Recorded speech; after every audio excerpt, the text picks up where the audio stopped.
अगर आप सामान्य जाति से हैं तो स्कूल और कॉलेज में पढ़ना भूल जाइए, क्योंकि हमारी सरकार एक नया एक्ट लाई है जिसमें दोषी सिर्फ सामान्य वर्ग का छात्र ही होगा। अब हम आपको बताते हैं कि इस एक्ट की क्या गाइडलाइंस हैं। तो 2023 में जो एक्ट आया था उसमें स्पष्ट था कि कोई भी छात्र, चाहे वह किसी भी वर्ग का हो, अगर उसके साथ भेदभाव होता है तो दोषी छात्र को सजा दी जाएगी। लेकिन 13 जनवरी 2026 को जो गाइडलाइंस आई हैं उसमें साफ लिखा है कि सिर्फ एससी, एसटी, ओबीसी के छात्रों के साथ यदि जाति आधारित भेदभाव होता है तो बिना किसी जांच के शिकायत के आधार पर सामान्य वर्ग के छात्रों को दोषी मानकर जेल भेज दिया जाएगा।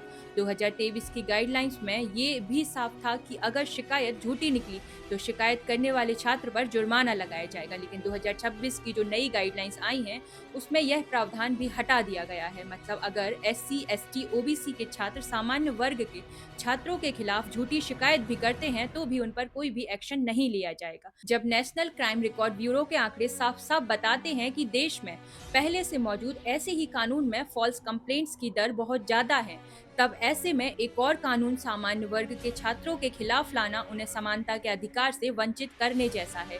अब सामान्य वर्ग के हर छात्र का सवाल सरकार से ये है कि क्या दोषी हमेशा हम सवर्ण ही होते हैं? सरकार को कैसे पता है कि हम सामान्य जाति के साथ भेदभाव नहीं होता या भविष्य में नहीं होगा? अरे, आरक्षण के नाम पर हमारे साथ तो सालों से भेदभाव हो रहा है, लेकिन हम उस पर चुप रहे क्योंकि हमने सोचा कि हम ज्यादा पढ़ लेंगे, थोड़ी ज्यादा मेहनत कर लेंगे। लेकिन अब हम चुप नहीं रह सकते, क्योंकि ये वो कानून नहीं जो सभी छात्रों को समानता या सुरक्षा दे रहा हो, जो कॉलेज या स्कूल में पढ़ रहे छात्रों को सिर्फ छात्र मानकर बनाया गया हो। ये वो कानून है जो सामान्य वर्ग के छात्रों को दोषी और एसटी, एससी, ओबीसी के छात्रों को निर्दोष मानकर ही बनाया गया है। ये वो कानून नहीं जो सभी छात्रों को समानता या सुरक्षा दे रहा हो, जो कॉलेज या स्कूलों में पढ़ रहे छात्रों को सिर्फ छात्र मानकर बनाया गया हो। ये वो कानून है जो सामान्य वर्ग के छात्रों को दोषी और एसटी, एससी, ओबीसी के छात्रों को निर्दोष मानकर ही बनाया गया है। ये कानून न्याय नहीं बल्कि सवर्ण के साथ सीधे सीधे प्रतिशोध की राजनीति है, क्योंकि अगर कोई भी कानून बिना जांच के ही किसी को जाति के आधार पर ही दोषी मान ले तो कल कोई सवर्ण जाति का छात्र सुरक्षित नहीं रहेगा, ना तो न्याय बचेगा और ना ही संविधान की आत्मा। हम किसी सरकार से टकराव नहीं चाहते, हम सिर्फ इतना चाहते हैं कि कानून सबके लिए बराबर हो, दोषी को सजा जरूर मिले, लेकिन जांच होने के बाद सामान्य वर्ग के हर निर्दोष छात्र को डर में जीने पर मजबूर ना किया जाए।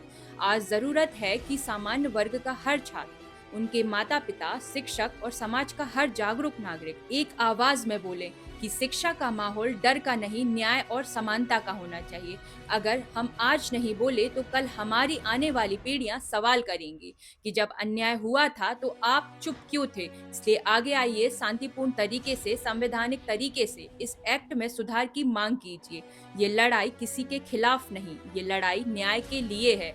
ये लड़ाई हर सामान्य वर्ग के छात्र के भविष्य के लिए है, क्योंकि बाकी सब वर्गों के जैसे हम सामान्य वर्ग वाले भी स्कूल कॉलेज में पढ़ने जाते हैं, अपराधी बनने नहीं।